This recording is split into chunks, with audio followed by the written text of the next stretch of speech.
Tripura Info News Update. Tripura tribal area autonomous district council ইস্যুতে রাজ্য সরকারের বিরুদ্ধে বিস্ফোরক অভিযোগ তুললেন পূর্ণচন্দ্র জমাতিয়া। আপনাদের যে দাবি, এই দাবি কি স্টেট গভর্নমেন্ট আপনাদের এডিসি গভর্নমেন্টের সাথে আলোচনা করেনি? সর্বপ্রথমে নমস্কার জানাই। আপনার মিডিয়ার মাধ্যমে রাজ্যবাসী সকলকে ধন্যবাদ জানাই।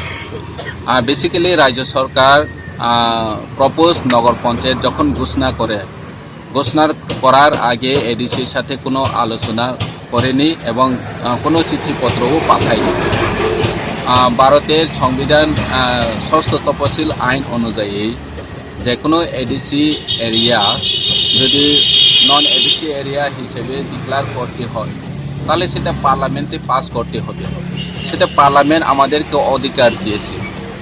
আমরা নগর পঞ্চায়েতে বিরোধী না, বিএসএফ ক্যাম্প প্রতিষ্ঠা হোক বা এখানে এস্টাবলিশমেন্ট করুক, সেটা আমাদের আপত্তি না।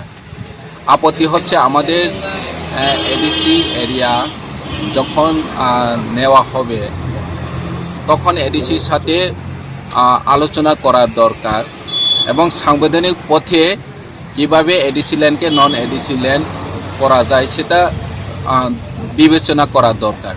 কিন্তু এডিসি কর্তৃপক্ষের সাথে কোনো আলোচনা না করে হঠাৎ নগর পঞ্চায়েত ডিক্লারেশন করে দিয়েছে, সেটা তো অসাংবিধানিক এবং সংবিধানকে হত্যা করার মতো। আমরা ভারতীয় সংবিধানকে মেনেই যে কোনো কাজ করতে হবে উন্নয়নের জন্য। তো আমরা কোনো দিন সেটা মেনে নেব না। আমাদের এডিসি জমি কোনো প্রকারে 1 ইঞ্চিও ছেড়ে দেব না। সেই জন্য আমরা উমাশঙ্কর যে সিটিং ডেমনস্ট্রেশন এখানে বসেছি তার দাবিকে আমরা সমর্থন করি এবং সমর্থন করব। ভবিষ্যতেও আমরা বৃহত্তর আন্দোলনের পথে যেতে বাধ্য হবে। স্যার, আজকে তো আপনাদের ধর্নার তৃতীয় দিন। অ্যাডমিনিস্ট্রেশন থেকে আপনাদের দাবি সম্পর্কে কোনো ইতিবাচক রেসপন্স এসেছে পজিটিভ? এখন অবধি আমরা এডিসি কর্তৃপক্ষ থেকে আমরা চিঠি দিয়েছি, জয়েন্ট ভেরিফিকেশনের জন্য চিঠি দিয়েছি। আমি নিজে মুখ্যমন্ত্রী মাননীয় মানিক সাহাকে আমরা চিঠি দিয়েছি। মুখ্যমন্ত্রীর অফিস থেকে এখন অবধি আমার চিঠি রিপ্লাই পাইনি।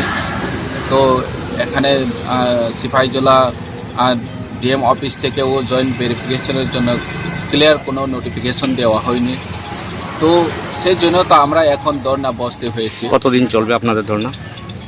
ধর্না কতদিন চলবে এখনও নির্দিষ্ট কোনো বলা যাবে না, কারণ কতদিন পরে আমরা কি কোন পথে আন্দোলন যাবে সেটা মাননীয় উমাশঙ্কর দেববর্মা ঠিক করবেন। কারণ উনি এখন উদ্যোগ নিয়েছে যে বিশ্রামগঞ্জ এলাকায়, যেহেতু উনি এই এলাকার প্রতিনিধি, তো উনি নির্দিষ্ট কবে নাগাদ এই আন্দোলনগুলি শেষ করবে উনি নির্দিষ্ট করে বলবে। তো আমরা জাস্ট সাপোর্ট করব এবং সাপোর্ট করছি, কারণ ওনার দাবি আমাদের সকলের দাবি, সকল ত্রিপুরাসার দাবি। স্যার, এটা কি আপনাদের উমাশঙ্করদার দাবি নাকি আপনাদের ত্রিপুরা দলের দাবি?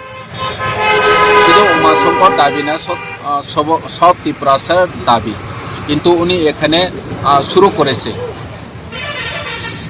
স্যার, ওনার দাবিকে আপনি এডিসির সিইএম হিসেবে আপনিও সমর্থন করেন? আমি সব সময় যারা এডিসি জমির প্রতিরক্ষার দাবিতে শুরু করবে তখন আমরা সব সময় থাকব। উমাশঙ্কর হোক বা বিজেপির যে কোনো নেতা হোক, যারা ত্রিপুরা এডিসির জমি রক্ষা করার জন্য যদি আন্দোলন করে তাহলে আমরা সব সময় তাদের পক্ষে থাকব। স্যার, আপনার নামটা? স্যার, আমি এডিসি সিএম। নামটা স্যার আপনার? Subscribe to Tripura Info and press the bell icon so that you never miss any latest updates and news on Tripura.